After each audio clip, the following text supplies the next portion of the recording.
11월은 감사의 달입니다. 오늘 말씀은 낡아가는가 새로워져 가는가 라는 제목으로 하나님의 말씀을 증거합니다. 우리가 어떤 달에 어떤 의미를 부여하는 것은 여러 가지 이유들이 있을 겁니다. 11월은 감사의 달이라고 정했습니다. 오곡백과가 무르익어 추수를 거의 마치고 풍성하게 거둬들인 곡식과 열매들을 보면서 이 모든 것들이 하나님의 은혜였음을 고백하고 감사하는 추수감사절이 있는 달이고, 그래서 1년을 우리가 살면서 지금까지 지내온 것 주의 크신 은혜라, 내가 누려왔던 모든 것들, 내가 지나왔던 모든 시간, 내가 걸어왔던 모든 순간이 당연한 것이 아니라 은혜였다. 할렐루야. 우리 박은혜 부교님 어디 계시? 아유, 딱 와서 앉으셔야지. 우리 찬양할 건데, 우리 이 찬양 먼저 부를까요? 은혜. 내가 이 땅에 태어나 사는 것, 어린아이 시절과 지금까지 숨을 쉬며 꿈을 사는 삶, 내가 하나님의 자녀로 오늘 찬양하고 예배하는 삶, 복음을 전할 수 있는 축복, 당연한 것이 아니라 우연한 것이 아니라 은혜였다. 여러분, 우리 감사의 달 첫 주일 예배를 드리면서 우리 은혜의 찬양으로 하나님 앞에 영광 돌립니다. 내가 누려왔던 모든 것들이, 내가 지나왔던 모든 시간이, 내가 걸어왔던 모든 순간이 당연한 것 아니라 은혜였어. 아멘. 아침 해가 뜨고 저녁에 노을,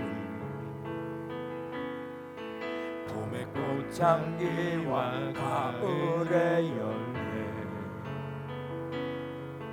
변하는 계절의 모든 순간이 당연한 것 아니라 은혜였소. 모든 것이 은혜, 은혜, 은혜, 한없는 은혜, 내 삶에 당연한 것 하나도 없었던 것을, 모든 것이 은혜, 은혜였소. 아멘. 내가 이 땅에 태어나 사는 것, 어린아이 시절과 지금까지 숨을 쉬며 살며 꿈을 꾸는 삶, 당연한 것 아니라 은혜였어. 내가 하나님의 자녀로 살며, 내가 하나님의 자녀로 살며, 아멘. 오늘 찬양하고 예배하는 삶, 복음을 전할 수 있는 축복이 당연한 것 아니라 은혜였소. 모든 것이 은혜, 은혜, 은혜, 한없는 은혜, 내 삶에 당연한 것 하나도 없었던 것을, 모든 것이 은혜, 은혜, 모든 것이 은혜, 모든 것이 은혜, 아멘. 은혜, 한없는 은혜, 내 삶에 당연한 것 하나도 없었던 것을, 모든 것이 은혜, 은혜였소. 주옵소서. 할렐루야. 아멘. 오늘 반주하신 이름이 은혜예요. 그래서 은혜 찬양 너무나 감사합니다. 하나님의 은혜입니다. 은혜로 살아요. 오늘 특별히 경루의 헌신 예배를 드립니다. 지금까지 하나님 나라와 하나님의 영광을 위하여 늘 믿음으로 살아오셨고 우리 구세관 아현영문 공동체와 성도님들을 위해 평생 봉사하시고 섬겨오신 우리 어르신들, 지금까지 살아온 것도 은혜인 줄로 믿습니다. 오늘 이 아침에 우리는 본문의 말씀을 중심으로 나는 낡아가는 성도인가 아니면 새로워지는 성도인가, 낡아가는 인생을 살고 있는가 아니면 새로워지는 인생을 살고 있는가. 여러분, 저와 여러분은 낡아가는 존재로, 썩어지는 존재로 없어지는 것이 아니라 날마다 새로워지는 성도로 승리하시기를 주님의 이름으로 축원합니다. 그런 성도는 어떤 성도입니까? 낙심하지 않고 감사로 사는 성도입니다. 여러분, 우리를 낡아지게 하는 거, 힘없게 만들고 주저앉게 만들고 우리의 영과 혼과 마음과 생각과 삶을 피폐해지게 만드는 거, 모든 의욕을 상실하게 만드는 게 뭐냐? 낙심이라는 거죠. 낙심을 하게 되면 낡아집니다. 새로워지는 게 하나도 없어요. 밥맛도 낡아지고 잠도 낡아지고 사는 것 자체가 새로운 기쁨이, 활력이, 소망이 없어져요. 그래서 우리는 낙심하지 않을 때 우리는 새로운 삶을 살 수가 있다. 그래서 오늘 바울은 말하죠. 우리가 낙심하지 아니하는, 왜? 낙심하면 낡아지니까. 낙심하지 아니하노니 우리의 겉사람은 낡아지나 우리의 속사람은 날로 새로워지도다. 우리 경로의 모든 성도님들도 낡아지는 존재가 아니라 새로워지는 성도님들로 살아가시기를 주님의 이름으로 축원합니다. 여러분, 바울이라고 하는 분이 있죠. 이분은 청년 때 이름이 사울입니다. 바리새인 중에 바리새인이죠. 그분은 예수님을 믿는 그리스도인들을 잡아 가두고 죽이는 박해자였습니다. 그가 다메섹에 그리스도인들이 모여 있다는 소식을 듣고 그들을 잡아 죽이려고 갔습니다. 그런 모습을 사도행전 9장 1절 이렇게 표현합니다. 사울이 주의 제자들에 대하여 여전히 위협과 살기가 등등했다. 잡아서 아예 죽이려고 위협과 살기가 등등했다라는 거죠. 그런데 그곳을 가는 도중에 어느 순간에 하늘에서 강렬한 빛이 자신을 향해 내려주면서 그 빛과 함께 음성이 들립니다. 사울아 사울아 내가 어찌하여 나를 박해하느냐. 여러분, 우리는 주님의 음성을 들을 수 있어야 될 줄로 믿습니다. 우리가요, 잘못된 길 가다가도 주님의 음성 듣고 돌아오면 살게 될 줄로 믿습니다. 주저앉아 있다가도 주님의 음성 들으면 일어나게 될 줄로 믿습니다. 이 사울은 주님의 음성을 들은 거예요. 그동안 사람의 목소리만 들었어요. 율법의 소리만 들었어요. 내 자아의 소리만 들었어요. 그런데 주님의 음성을 듣지 못하니까 죽음의 길로 가는 거죠. 멸망의 길로 가는 거죠. 그런데 여기서 주님의 음성이 들려오는 거예요. 오늘 저와 여러분에게 주님의 음성이 들려주는 은혜가 있기를 주님의 이름으로 축원합니다. 할렐루야. 주님의 음성이 들려와요. 사울아 사울아 네가 어찌하여 나를 박해하느냐. 그 음성이 들려오면서 그의 눈은 시력을 잃고 앞을 보지 못하게 됩니다. 그 후에 사울은 완전히 변화되어 바울이 되고 소아시아를 넘어 유럽까지 예수님의 복음을 전하는 전도자가 되었습니다. 그리스도인들을 잡아 가두고 심지어 죽이기까지 했던 자신을 용서하시고 택하시사 주님의 일꾼 세우신 것이 너무나 감사해서 바울은 일평생 감사하며 그 은혜에 감격하며 살았습니다. 그런데 순간마다 바울의 이런 과거, 너 과거에 그리스도인들을 잡아 죽였었지 않느냐. 스데반이 돌에 맞아 죽을 때 그 옆에서 너는 그것을 오히려 잘하는 것이라고, 당연한 것이라고 그들을 충동한 사람 아니냐. 그리스도인들 중에는 바울을 의심하는 사람도 있었습니다.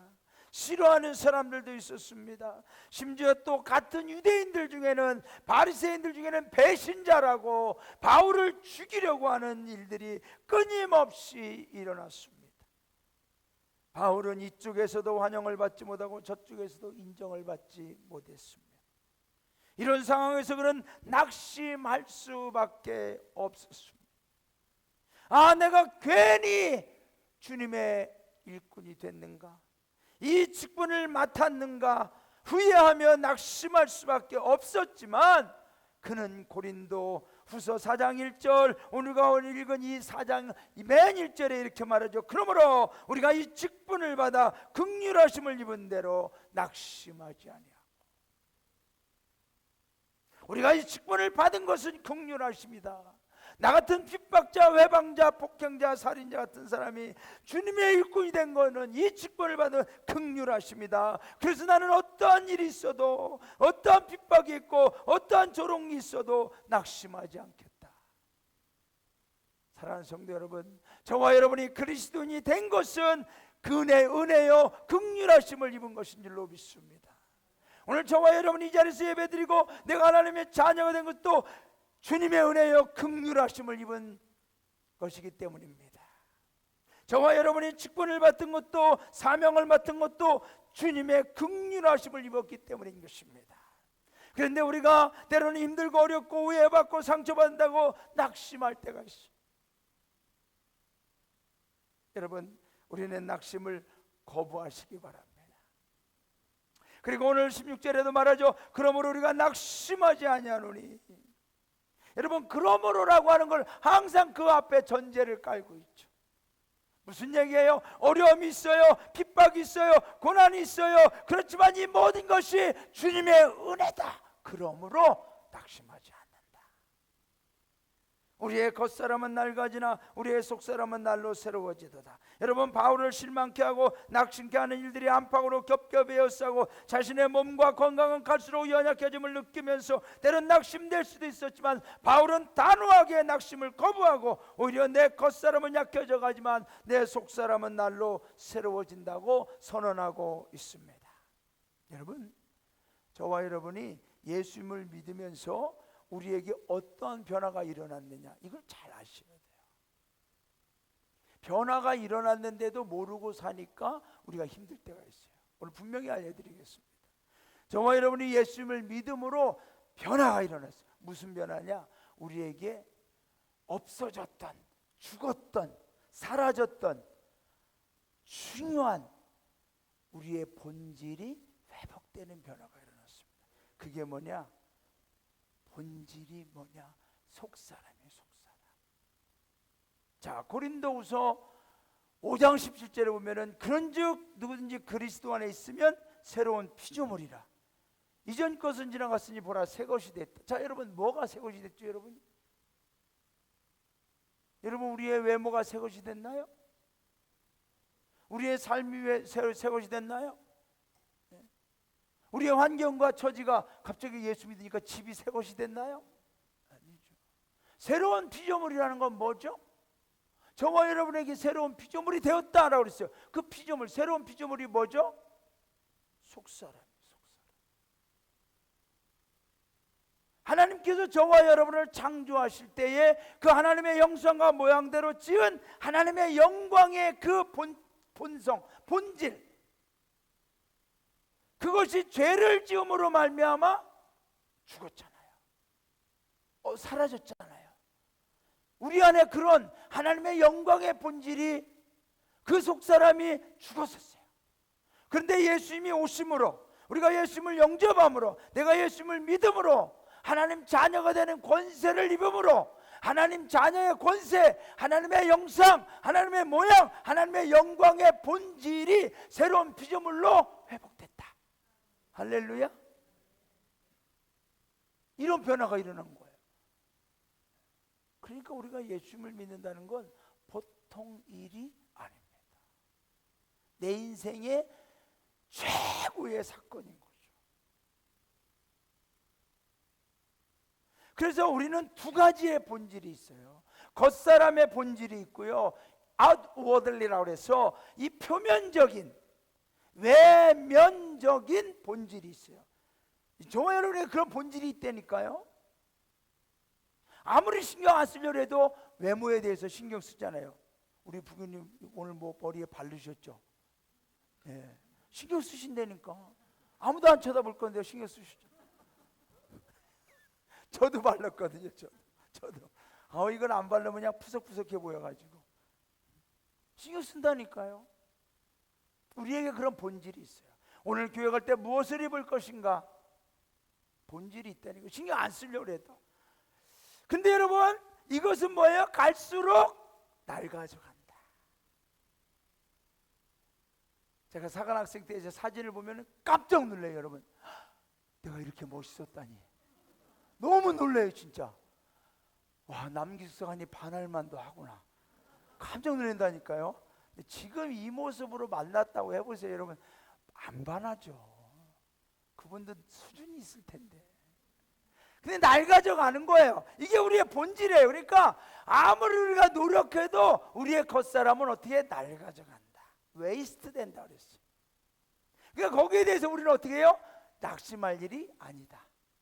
주름이 생기는 것은 낙심할 일이 아니다. 이상한 뱃살이 나오는 낙심할 일이 아니다. 네. 자연스러운 일이에요. 내가 자연스러워져 가는구나. 네. 근데 중요한 건 뭐죠? 속사람. 새로운 피조물. 이 속사람은 날마다 새로워지는 존재. 어떻게 새로워지느냐? 예수 그리스도가 우리 안에 있음으로 우리는 우리의 속사람이 새로워진다라고 성경은 우리에게 가르쳐주고 있습니다.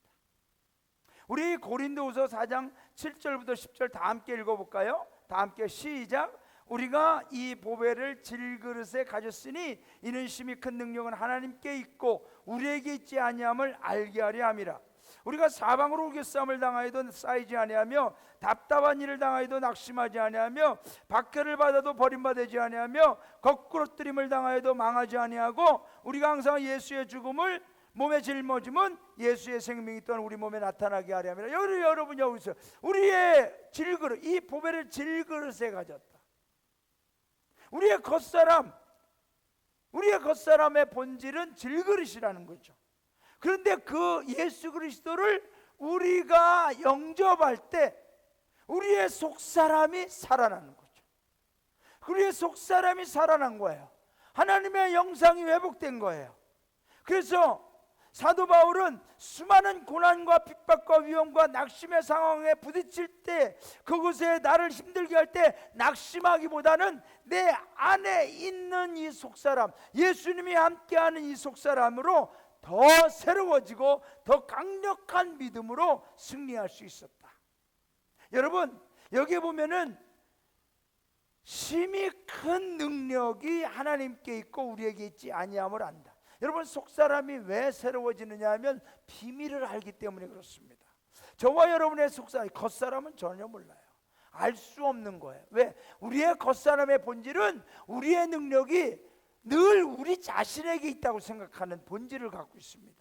내 외모가 나의 능력이야. 내 힘이 나의 능력이야. 내 돈이 나의 능력이야. 내 건강이 나의 능력이야. 이런 식으로 겉사람이 나의 능력이라고 생각하게 만드는 게 겉사람의 본질이죠. 그러나 속사람의 본질은 뭐냐? 성령으로 거듭난 하나님을 믿음으로 새로운 피조물이 된 속사람의 비밀은 뭐냐면 심히 큰 능력, all surpassing power. 그러니까 모든 것을 능가할 수 있는, 모든 것을 조화할 수 있는 심히 큰 능력이 하나님에게 있고 나에게 있지 않구나.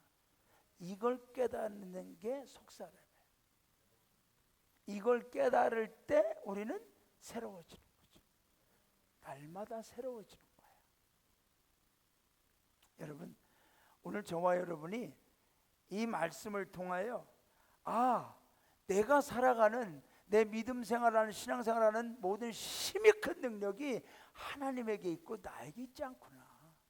나는 질그릇 같은 존재구나. 그런데 내가 오늘도 새로운 힘으로, 새로운 믿음으로, 새로운 소망을 가지고 새롭게 살아갈 수 있는 힘은 뭐냐?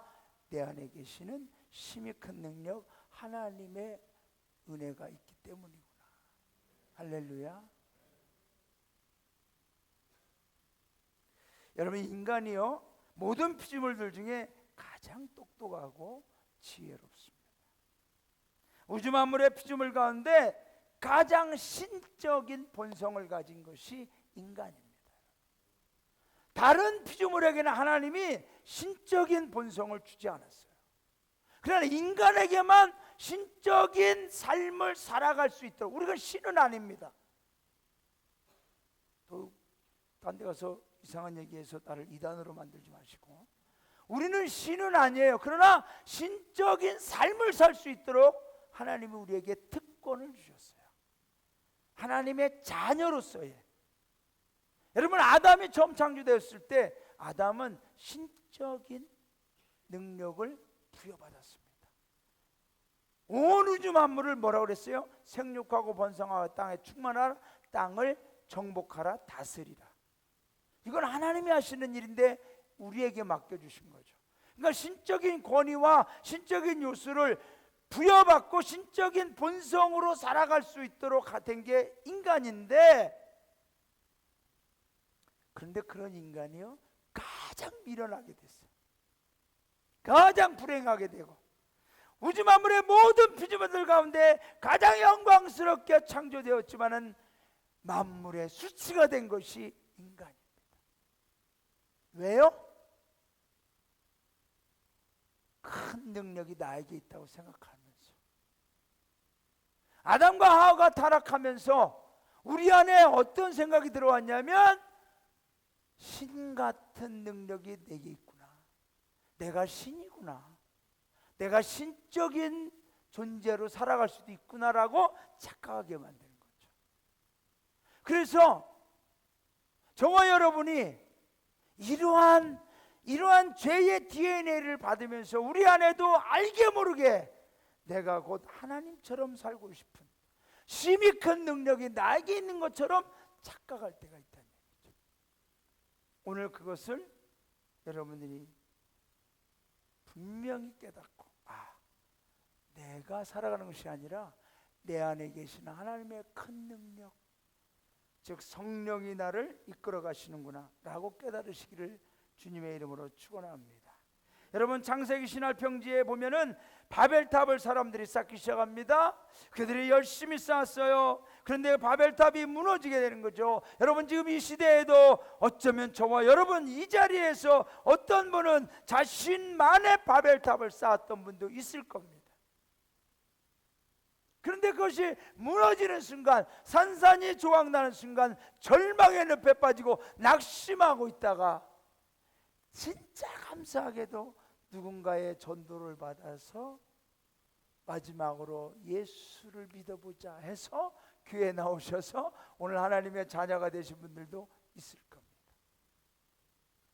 아니면 어떤 분은 지금도 바벨탑을 혼자 쌓아보려고 애를 쓰는 분도 있을 겁니다. 그런데 그것이 무너지는 순간 낙심하게 되죠. 산산이 조각이 나는 거죠. 그런데 여러분, 이 비밀을 아는 저와 여러분은 그걸로 끝나지 않고 다시 새롭게 하나님이 주신 은혜로 두려움과 염려와 낙심으로 모든 걸 포기하지 않고 바울처럼 내 안에 있는 보배 예수 그리스도를 믿음으로, 신뢰함으로, 의지함으로, 그분의 이름으로 일어나 우리가 걷게 되는 믿음의 길을 걸어가게 되는 줄로 믿습니다. 여러분, 저와 여러분에게 겉사람은 더 이상 삶의 기준이나 목적이 되지 않습니다. 저와 여러분에게 겉사람은 더 이상 어떤 자랑이나 명예가 되지 않습니다. 예수 믿고 구원받은 저와 여러분에게 겉사람을 위해 겉사람 중심으로 살지 않습니다. 우리는 내 안에 예수로 말미암아 회복된 속사람으로 살게 되는 줄로 믿습니다. 오늘 헌신 예배를 드리는 우리 경리의 모든 성도님들, 아까 나와서 이렇게 찬양하시는데 뒷모습을 보니까 과거에는 그분들도 찬양대도 하시고 가정단장, 자선봉사당, 또 현역 종교님들로서, 또 부서장들로서, 주일학교 교사들로서 정말 우리 교회가 좁다만큼 얼마나 활기차게 수고하신 분들입니까? 그런데 겉사람이 낡아지신 거죠. 낡아지셨어요.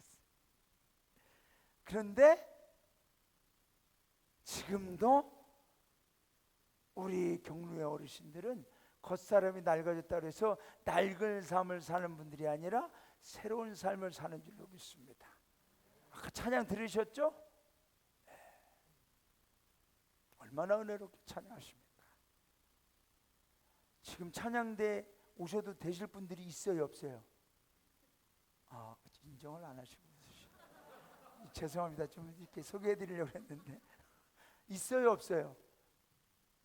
있어요? 아, 있대요. 지자님 너무 좋으신 분이에요. 여러분, 그래요. 저도 이제 4년 있으면 은퇴거든요. 낡아지잖아요. 하지만 우리 부담임 사관님, 우리 구민정 사관님이 그래요. 사관님 은퇴 몇 년 남았죠? 4년 남았습니다. 사관님은 40년 남은 것처럼 지금 일을 하고 계시네요. 이렇게 할 때 너무나 기뻐가지고 할렐루야. 네. 난 이제 4년 남았으니까 낡아지니까 낡은 목회를 해야 되겠다. 그게 아니라 오히려 4년 남았으니까 더 절실하게, 더 간절하게 날마다 새 힘으로 목회하니까 여러분이 좋은 줄로 믿습니다. 새 힘 주시니까 집회도 더 많이 나가고 새 힘 주시니까. 여러분, 인간이 하나님의 형상과 모양대로 지음받았을 때 상태가 여기서 말하는 속사람이에요. 하나님의 영광이 함께하며 하나님과 함께 거하는 완벽한 존재가 바로 여기서 말하는 속사람이죠. 하나님께서 창조하시고 보시기에 심히 좋았다고 감탄하는 것이 바로 여기서 말하는 속사람이에요. 하지만 죄를 범함으로 속사람의 본성이 타락되어서 겉사람 중심으로 살게 됐죠. 여러분, 죄를 범하기 전에 아담과 하와가 서로를 바라볼 때는 서로 사랑스러웠습니다. 그 사람의 겉모양이 아니라 속사람이 보였습니다. 너무나 만족했습니다. 부끄러움이라는 걸 알 수가 없었습니다. 그런데 죄를 범하는 순간 아담과 하와가 가장 먼저 행한 행동이 뭐였죠? 그들의 부끄러움을 나뭇잎으로 가렸더라. 왜 그러죠? 겉사람으로 되는 순간 우리는 서로의 부끄러움을 보게 되는 거죠. 우리 성도님들이 교회 안에서도 마찬가지. 내가 겉사람의 생각, 겉사람으로 사람을 볼 때는 그 사람의 겉사람으로만 판단해. 부끄럽고 잘못된 걸로만 판단해요. 그러나 속사람으로 보아보세요. 그 사람의 속사람, 하나님의 형상대로 회복된 속사람, 우주 만물보다 가장 귀한 속사람으로 볼 때 부끄러움은 보이지 않아요. 사랑만 보이는 거죠. 여러분, 인간의 불행은 우리의 내적인 문제를 외적인 것으로 해결하려고 할 때 시작됩니다. 이런 문제는 지금까지도 계속 반복되어져 오고 있습니다. 갈수록 이런 겉사람을 위한 세상적인 외적인 기술들, 얼굴도 몸매도 모양도 옷도 우리의 모든 모습을 다 바꿔놓을 만큼 겉사람을 위한 기술들, 겉사람을 위한 기능들은 계속해서 발전할 것입니다만, 중요한 건 겉사람의 기술이 발전할수록 속사람은 무너지고 있습니다. 인성이 무너지고 인격이, 영성이 무너지고. 그런데 여기에 기독교인들까지도 겉사람에 대해서는 신경 쓰고 겉사람에 대해서는 애를 쓰고 겉사람에 대해서는 수고하지만 속사람에 대해서는 우리가 무관심할 때가 많습니다. 여러분, 겉사람을 위해서는 우리가 얼마나 많은 시간과 공을 들입니까?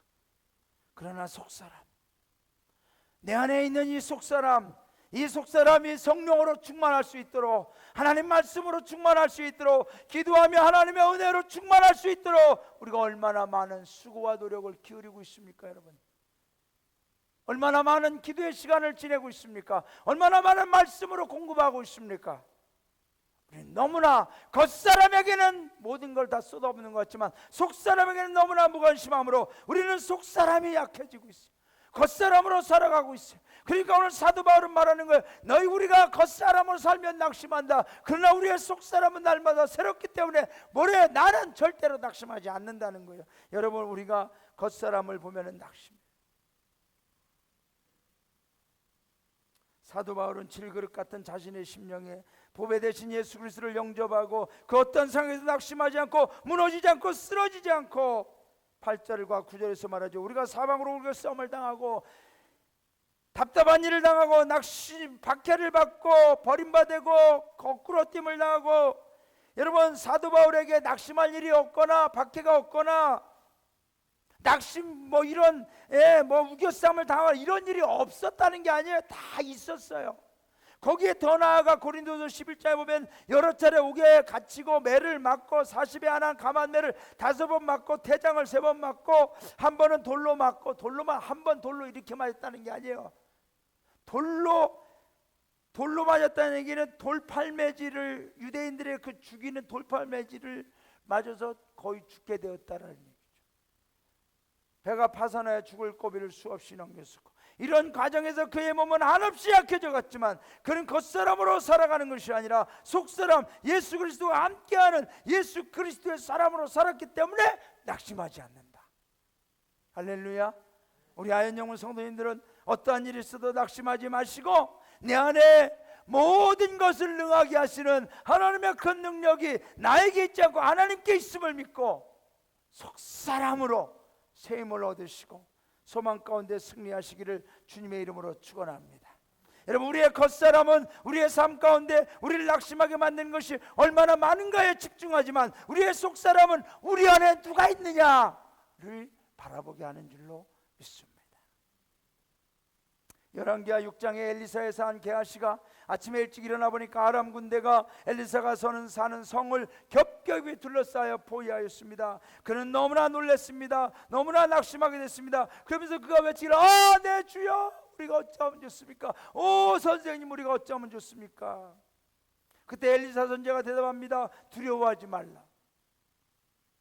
우리와 함께한 자가 그들과 함께한 자보다 많으니라 하고 기도하여 이르되 여호와여, 원하건대 그의 눈을 열어서 보게 하옵소서 하니 여호와께서 그 청년의 눈을 여심해 그가 보니 불말과 불병거가 산에 가득하여 엘리사를 둘렀더라.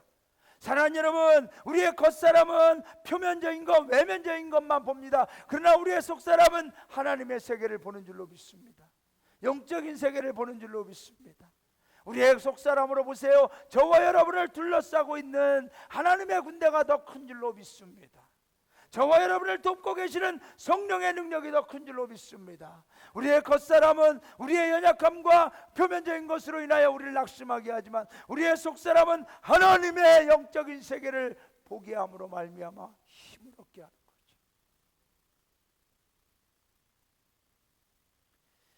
우리의 속사람은 성령으로 충만하여 성령의 열매를 맺어가며 성령으로 살아가는 존재인 줄로 믿습니다. 우리의 속사람은 예수님을 나의 주님으로 영접한 존재입니다. 우리의 속사람은 하나님의 영광을 회복한 존재입니다. 우리의 속사람은 하나님 나라에 구원받은 존재인 줄로 믿습니다. 우리의 속사람은 모든 것을 능가하는 하나님의 크신 능력이 하나님에게 있고 우리에게 있지 아니함을 인정하고 고백하는 깨닫는 성도인 줄로 믿습니다. 말씀을 맺습니다. 여러분,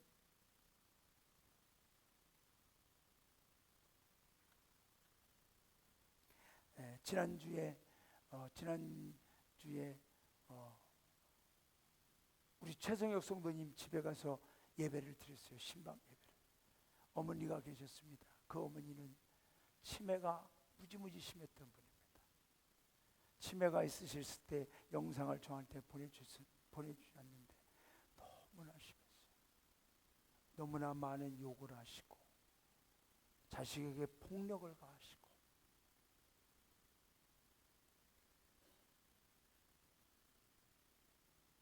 그런데 어느 날부터인가 우리 최성혁 성도님이 교회를 나오고 예수님을 믿으면서 그 어머니를 위해 기도하고, 그런데 여러분, 그 어머니가 깨끗하게 나왔어요. 지난주에 가서 예배 드리는데 얼마나 얼굴이 밝으시고 그 자리에서 예수님 영접 기도도 하고 지금은 다리가 아파서 거동이 불편하시지만 제가 물어봤어요. 어머니께서는 이제 다리가 좀 나으시고 그러면은 가장 먼저 하고 싶은 게 뭡니까? 그랬더니 교회 나가는 거죠. 그러더라고요. 사랑하는 여러분, 우리의 겉사람 우리가 판단하면 안 되죠. 하나님이 여전히 살아계신 줄로 믿습니다.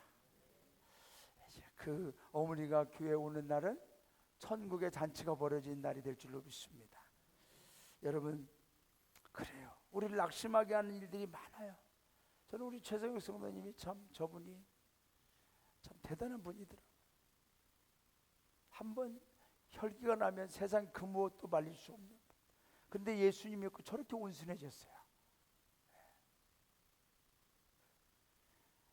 나를 낙심하게 하는 것들만 있으면 막 하려고 했는데 이제는 그 겉사람으로 살지 않더라고요. 속사람으로 사니까 얼마나 겸손하고 기쁨이 넘치고. 여러분, 우리 교회에 기적이 일어나는 줄로 믿습니다. 낙심하지 않고 감사로 사는 성도, 낙심하지 않을 이유. 자, 우리는 한 가지만 말씀드리고 우리 기도합시다. 자, 여러분, 오늘 사도 바울은 이렇게 말해요. 우리가 겉사람은 낡아지나 우리의 속사람은 날로 새로워지도다. 날로 새로워진다. 속사람은 날로 새로워진다라는 거죠. 이게 과연 저와 여러분에는 어떤 의미가 있는 겁니까? 어떤 관계가 있는 거죠? 사도 바울은 자신의 약해져가는 낡아져가는 겉사람이 있지만 그 겉사람의 낡아짐으로 나의 사역과 사명과 믿음도 낡아지는 것을 거부합니다. 왜냐하면 사도 바울은 새로워져야만 해요. 날마다 새 힘을 받아야만 했어요. 왜요? 그는 여전히 달려가야 될 믿음의 길이 있었고, 전해야 될 복음이 있었고, 구원해야 될 영혼들이 있었고, 가야서 하나님의 나라를 이루어야 될 뜨거운 열망과 사명이 있었기 때문에 그는 낡아지는 것에 얽매일 수가 없어서 하나님 오늘도 새 힘을 주옵소서. 나는 새로워져야 합니다. 내 속사람이 새로워짐으로 사명 감당해야만 합니다. 사도 바울은 그래서 나는 낡아지지 않는다. 내 겉사람은 낡아지면 난 그렇게 살지 않는다. 나는 날마다 내 속사람이 새로워진다. 그렇게 살 수밖에 없어요. 왜? 그런 사명이 있었으니까. 자, 저와 여러분은 어떻습니까? 속사람의 새로워짐은 나에게 어떤 의미가 있는 겁니까? 저와 여러분에게도 겉사람은 낡아지지만 낡은 삶으로 만족할 것이 아니라 여전히 하나님, 나는 새로워져야 됩니다. 내 목소리는 새로워져야 됩니다. 나는 죽을 때까지 찬양대 쓸 겁니다. 할렐루야. 여기 있는 분들은 저 있는 동안 찬양대에서 은퇴할 생각을 하지 마시고 날마다 새 목소리 주세요. 새로워지게 해주세요. 새로운 찬양 드리게 해주세요. 오늘 찬양이 그렇죠. 새로운 찬양. 우리 악대도 마찬가지죠. 하나님, 날마다 새로운 호흡으로 찬양하게 하옵소서. 새로운 예배로 영광 돌리게, 새로운 날로 새로운 인생으로 살게 하여 주옵소서. 나는 겉사람으로 살지 않습니다. 속사람으로 살겠습니다. 이러한 결단과 헌신을 통하여 저와 여러분은 낡아지지만 낡아가는 존재가 아니라 새로워지는 성도로, 새로워지는 믿음으로 승리하게 될 줄로 믿습니다. 힘이 큰 능력이, 자, 이렇게 새롭게 되는 힘이 큰 능력이 우리에게 있잖아요. 하나님께 있기 때문에 가능한 줄로 믿습니다. 할렐루야. 이제 우리 찬양하고 기도합시다.